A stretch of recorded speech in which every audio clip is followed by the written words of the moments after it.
Famous Animators script by Henry Stafford Charles. Animator number 1, Ray Harryhausen.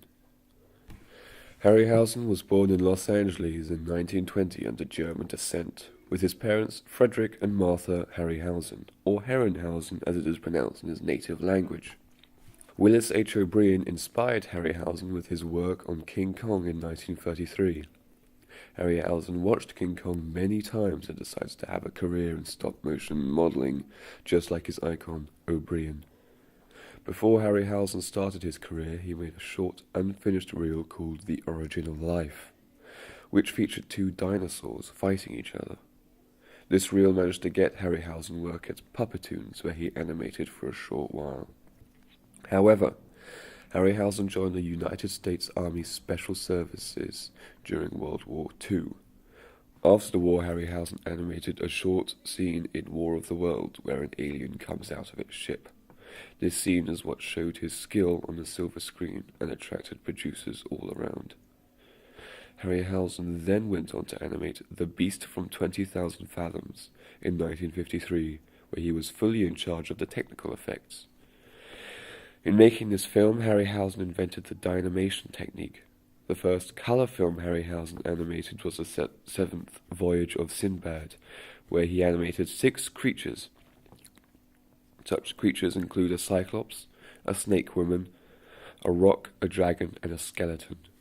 Harryhausen was fascinated by the idea of animating a skeleton and continued to do so in 2 other films.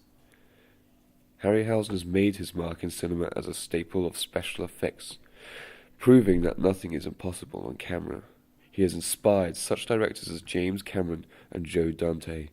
Even though animation has become more digital, it would have gone nowhere without the help of Ray Harryhausen.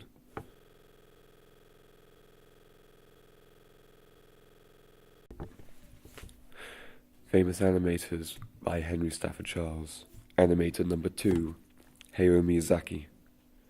Miyazaki was born in 1941, Japan, and grew up during World War II. His early life as an animator was an in-between artist for companies like Toei Animation and Nippon Animation, until he founded Studio Ghibli in 1985 after his first independent animation, Nausicaa of the Valley of the Wind. The first full feature title under Studio Ghibli's name was Laputa Cast in the Sky, which was then closely followed by My Neighbor Totoro and Kiki's Delivery Service. When the 90s began, the studio published Porco Rosso and Princess Mononoke. All these films are very important to the history of anime and animation in general, in that it may not exist the same way. Japan loves it, and the West loves it too. And although Miyazaki doesn't think highly of anime in today's standards, he's still going on strong, making his own animations with all the heart and soul he can put in it. That is the end of my Famous Animators recording.